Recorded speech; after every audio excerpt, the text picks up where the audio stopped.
Good afternoon and happy Monday.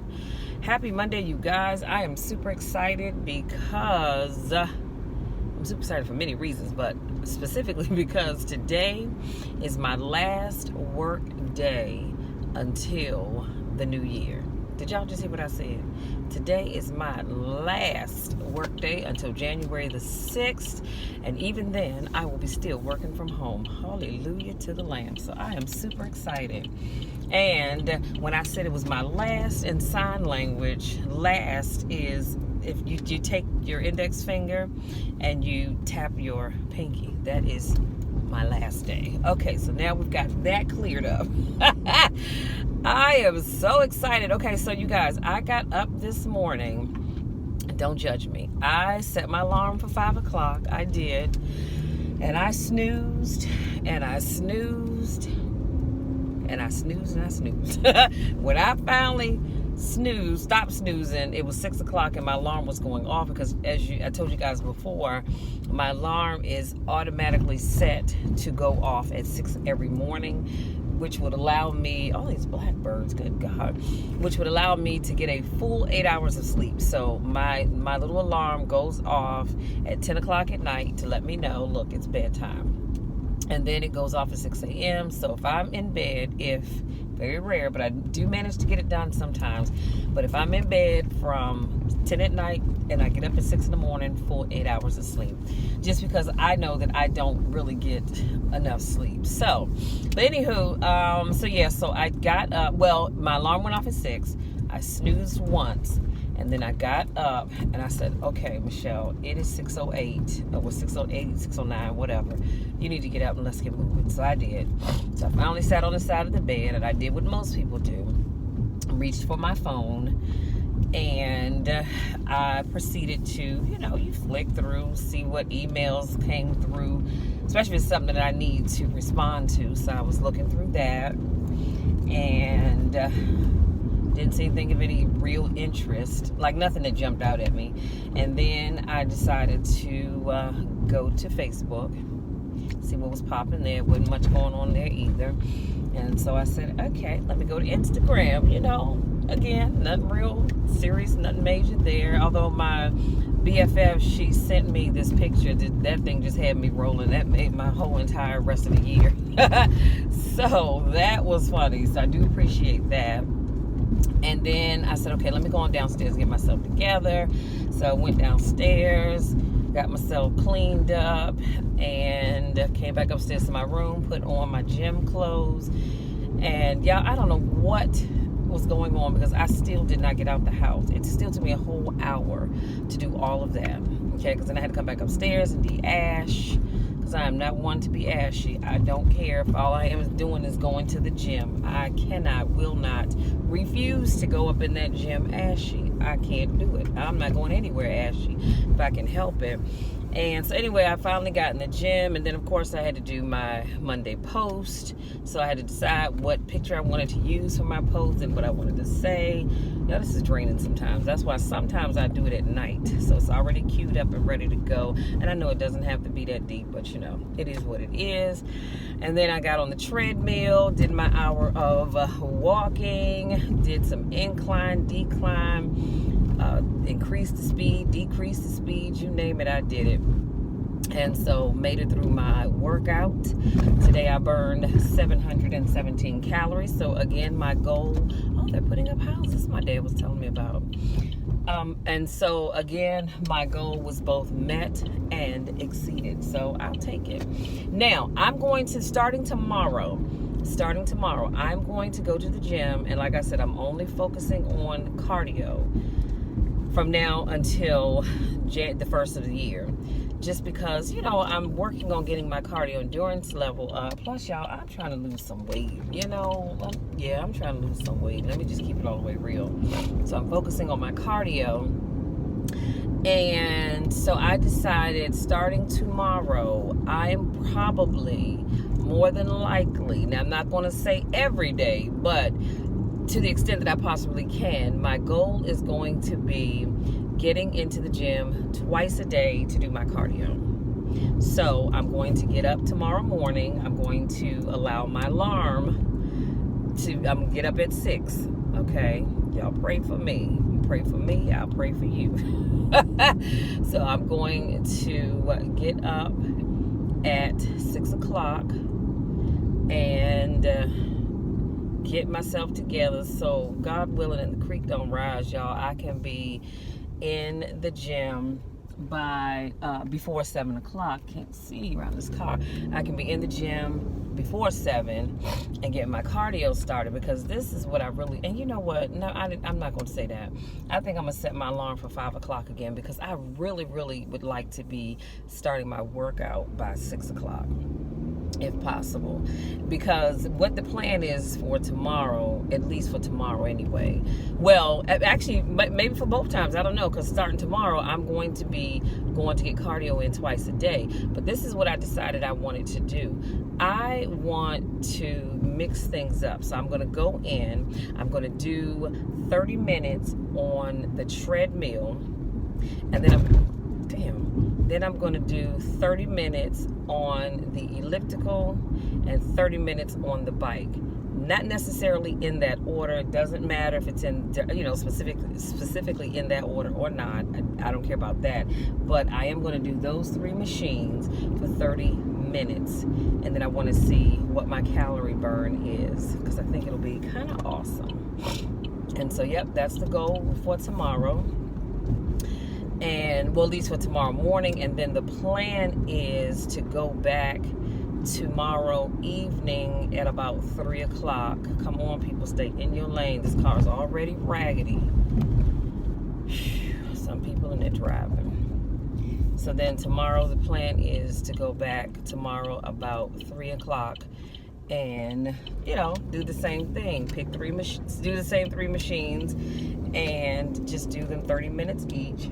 And and you know, calculate my cardio burn. So, because I'll be honest with you, and this is one of the other reasons why I gave up doing cardio, because it was just boring. Like, boring as all get out, just walking on the treadmill for a whole hour. That's why, you know, I incline it, decline it, increase the speed, decrease the speed, all that good stuff, just because it gets boring. So anyhow, that's the plan. So let's jump into today's topic, you guys. So today's topic actually, again, was not what I was going to talk about, but it came to me because of something that happened on yesterday. So yesterday was Communion Sunday, as it is every fourth Sunday. And so my mom and I, we left church, and she always, I love that she doesn't mind riding with me, and I go serve Mrs. Adams communion. And Mrs. Adams is in a senior assisted living facility up northwest, which is nowhere near where I live, okay, at all, but it's okay. It's about a 35 minute drive from the church. Coming home, it's almost an hour drive because of the traffic, but it's all good. So, you know, I went and I got there, and I had set a plan for her and a Christmas card, and I got there and I knocked on her door because the door was closed, and normally it's not closed. But as I was walking through the dining room, I noticed that she wasn't in there.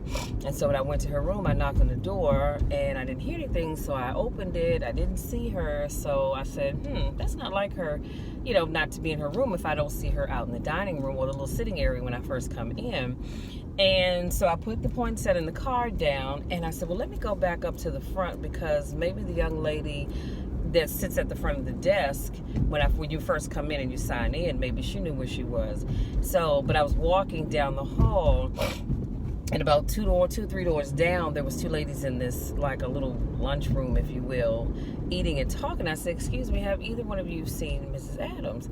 And one of them said, she should be in her room. I said, well, no, I knocked on the door, I peeped in, and there's nobody there.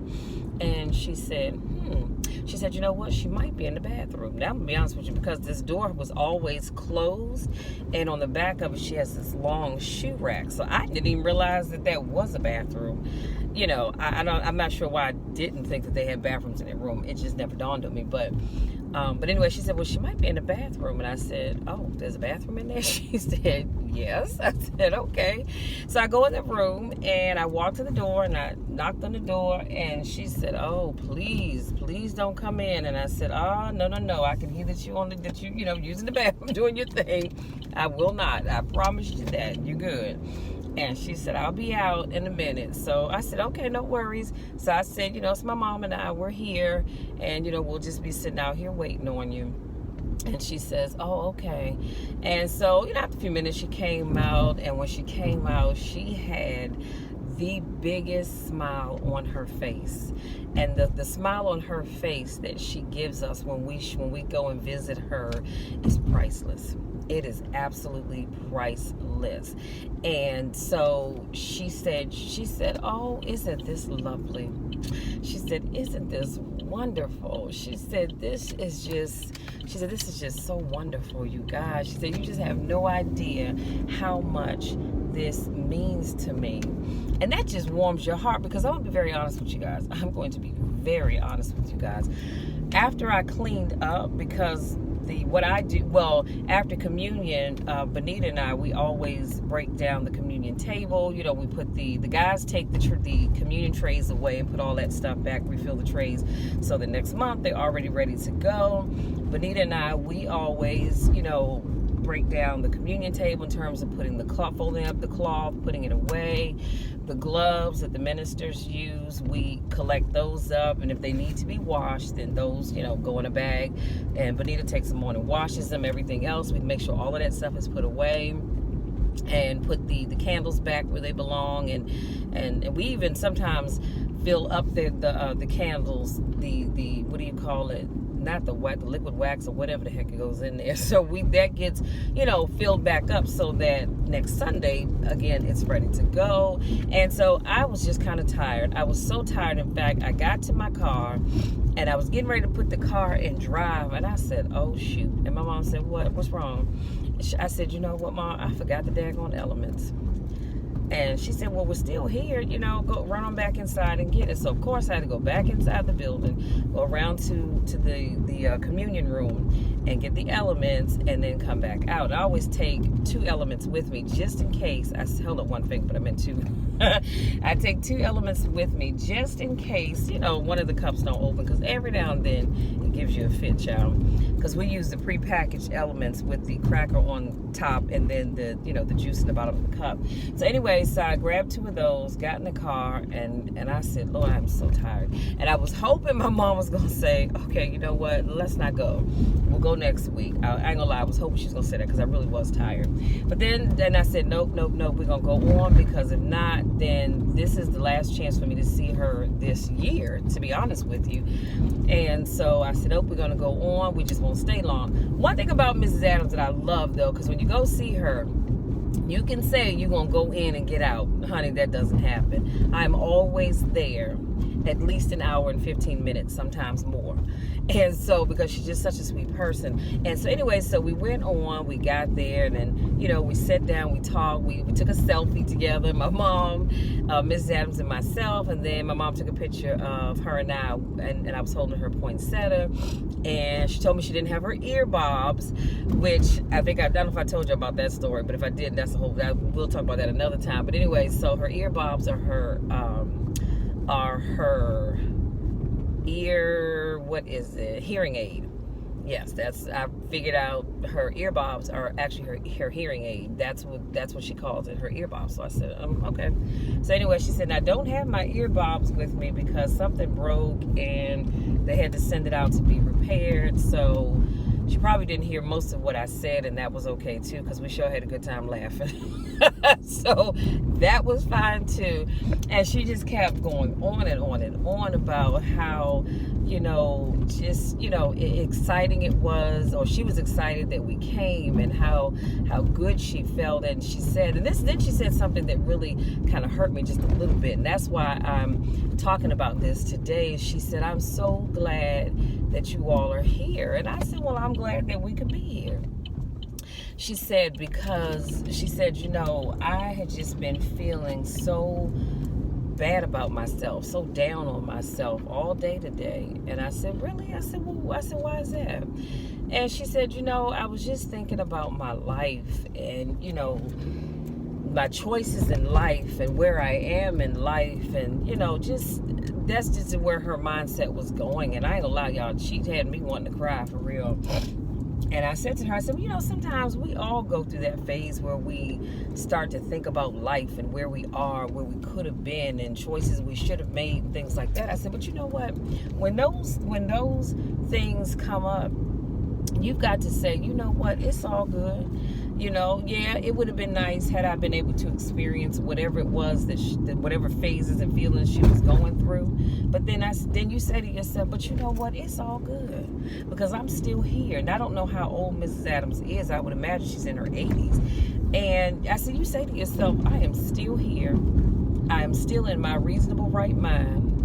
I have a roof over my head. I'm surrounded by people that care about me. I have this awesome young lady and her mom that comes see me every month. I said, be thankful for the things that you have. I said, that's the problem with us. We've got to stop worrying about the things that we don't have and start being thankful for the things that we do have. Let's talk about those things. She said, yeah, I know. She said, she said they had a preacher that came and did the service for them. And she said, my mind just wasn't in it. She said, but probably about the last, 20 minutes of their service.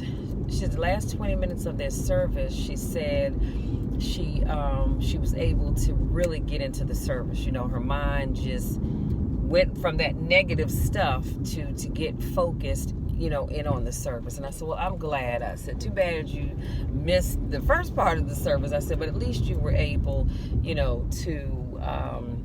to enjoy the last 20 minutes of the, I'm sorry, it wasn't 20 minutes. She said the last 5 minutes of the service. That's all that matters. She said, thank you so much. She said, it was nothing but God that sent you all here today. She said, it was nothing but God. God knew that I needed you all to come and speak life into me, speak these words of wisdom into my spirit. And I said, thank you so much for feeling that way. I said, because I think we needed each other today, because I ain't gonna lie, I was just tired. I just didn't feel like being bothered with anybody. So coming to see her just kind of changed my whole attitude. But it also made me stop and think that, I have family. I have family that loves me. I have family that cares about me. And, I have family that we take time, we make time for one another. Now, I have family that doesn't live in this area, but I don't love them any less. I still love them dearly. I wish I could spend more time with them, but unfortunately, I don't live in Michigan or Detroit, and so, and the other places that my family members live, so I can't spend time with them as much as I would want to, but I do make sure that I am present for my family reunions every year, because when we get together, it's almost like it was just yesterday when we saw each other, because our reunion is every year. But it really made me stop and think, if you have family, and that's what I want to leave you all with today. I had to share that story with you so you can understand where I was coming from. But I want to leave with you today. If you have family members and or friends, I'm going to say that you were close to or close with at one point, as far as your friends, and you haven't seen them in a while, I need you guys to make sure you go and visit them this holiday season, because you never know how people are feeling. I would never, and I would have felt so bad, but I would never have known that Mrs. Adams was feeling down and depressed and just out and just sad. I wouldn't have known that. And imagine if I had decided not to come yesterday and I said, okay, well, I'll go catch up with her on next Sunday. What if I had said that? You know what I'm saying? When she needed to see me and to get that pick-me-up on yesterday, not necessarily next week. So again, I just want you guys to know, or just, your takeaway is this. If you have family members and or friends that you haven't seen in a while, talked to in a while, I need you guys to go and see about them. Go and see about them, because you never know how much people need you. You know what I'm saying? And sometimes going to see that person can make the difference between life and death. Can I just say that? Because what if she were one of those suicidal individuals? You know what I mean? And so you just never know. So I want to encourage you guys, get out this holiday season and go see people. Go talk to them. Now, if it's somebody that you haven't talked to in a while for whatever reason, I want you at least pick up the phone and call, text, or email, or however it is that you all communicate. But if you can, to the extent possible, if you can, I need you guys to go and see about people, especially your family members. And Mrs. Adams has a son. I don't know what happened. I did not ask, but for some reason, he doesn't come to see about her. Because one day I asked her, I said, Mrs. Adams, do you have any kids? Because she asked me, do I have any kids? And I told her, I said, yeah, I have a daughter.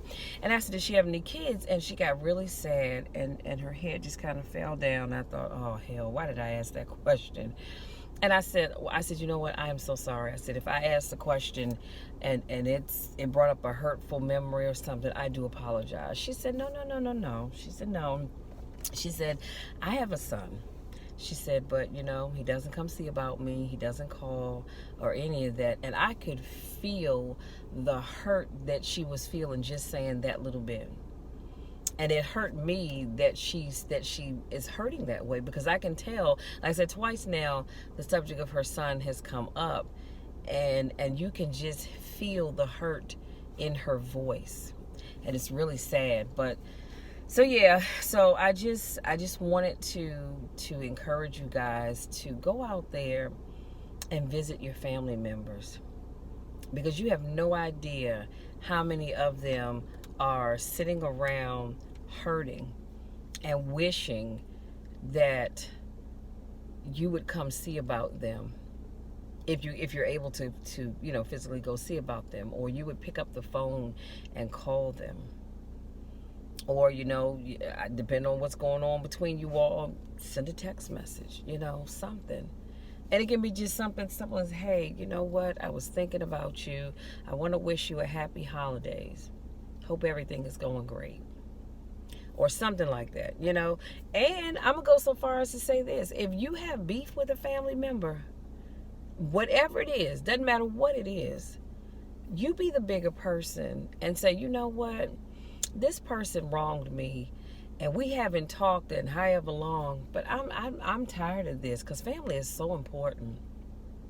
Now, I know there are some people, and it hurts me when I hear this, when people say, I have family, but I have friends that I'm closer with that would do more for me than my family. And that's sad. That's very sad. But there are some family situations like that. I always say your family are those that are closest to you, period, point blank. Okay? Those that are closest to you, that's your family. Because I have a lot of, I'm going to say, I have a lot of family. We're not related by blood, but I do consider them to be family, not just friends. They are family to me. But I just want to encourage you, like I said, if you have had beef with a family member and you all haven't talked in a while because of whatever it is that has gone on, I want to encourage you, be the bigger person. Be the bigger person to say, you know what, I'm tired. I want this to end. I want us to go back to, especially if you've had great memories with this person and you want to go back to that, be the bigger person. And I'm going to tell you something. I had to learn that the hard way. A couple of times in life, somebody said, Michelle, why don't you be the bigger person and go talk to this individual? And I'm like, why should I? They're the one to act like an ass. No, I'm not doing that. For what? I didn't do anything wrong. And the person said, yeah, but you know what? Sometimes you need to be the bigger person, because the other person, they don't know how. And that's true. Sometimes people just don't know how. And so, in several cases, I've been the bigger person. And to be honest with you, I was happy for it. So that's all I have, you guys. I need to get back in here so I can get back to work. And my lunchtime is not quite over, but I do need to get me something to eat because I'm a little hungry. But I wanted to leave you with that thought today. Go out there and visit your family and your friends that you haven't seen in a while, because you never know how many of them are sitting in their homes and feeling sad, feeling down, feeling depressed because they have nobody, excuse me, excuse me, y'all, because they have nobody to come visit them, to call, to check on them, anything. And they're going to end up spending their holiday. And when I say their holiday, I'm, of course, I mean. And some of them probably spent Thanksgiving by themselves, but they're going to end up spending Christmas by themselves and New Year's by themselves. Let's not do that. Let's not do that, because you just never, ever, ever know how bad someone is hurting. Now, you might say, but Michelle, I don't care, so why should I? And maybe you don't. And if that's the case, let me say this. If that's the case, then don't go to see that person to be fake and phony, because that I don't like. Don't do that. Send a prayer up for them. Ask God to watch over them. Ask God to forgive them if they've done something to you. Say, Lord, forgive them for whatever it is that they've done. Ask God to watch over them, to keep them, to be with them. To if they're sitting around feeling lonely, Lord, let them know that they're truly never alone, because you're always there. You know what I mean? Y'all, you have to figure out the words you're going to use, but it's just that simple. It doesn't have to be anything long and drawn out. Just, I pray for people all the time. I have no desire to want to be around them and for any reason, but I do pray for them. I do. I pray for them. So that's all I have, you guys, because that's starting to make me feel a little sad. But like I said, I'm so thankful and I'm so glad. And I'll never leave you with this. Ms. Adams, she said to me, she said, this is the best Christmas gift that I could have gotten. She said, this is the best Christmas gift that I could have gotten. And y'all have no idea how that just made my mom and I feel so good. And like I said, you could have just seen her beaming the whole time that we were there. So, and she gave me a hug, and she gave my mom and I a hug. Actually, she said, I love you. You all have a great Christmas. And I said, I love you too. You have a great Christmas as well, because she's such a sweet person. And it's a shame that, she doesn't have a whole lot of people, because I don't think she has any family in this area at all. And so, other than other churches that come and visit, the facility, she does not have, and when I say other churches, and then my mom and I as well, she doesn't have, like friends and other family members that come and visit her. So my mom and I consider ourselves to be her family. So that's all I have, you guys. I want to say thank you so much to my newest subscribers. Thank you so much to those of you that continue to support me in all that I do. If you happened to stumble across this video by accident, honey, there are no accidents. It was meant for you to be here. It was meant for you to hear that word. So now I want you to take that word and run with it. Okay? And y'all know the drill as always. I love you no matter what. No matter what. Michelle will always love you, because that's just what I do. I got nothing for love for people. Even when you show me your backside, I still have the love of Christ for you at that point. Well, I have the love of Christ for everybody, but at that point, all you're getting from me is the love of Christ, okay? Let's just keep it all the way real. But I love each and every one of you. Many of you I've never met and probably never will get the opportunity to meet. And you know what? It's all right, because I still love you. So that's all I have. Until next time, take care.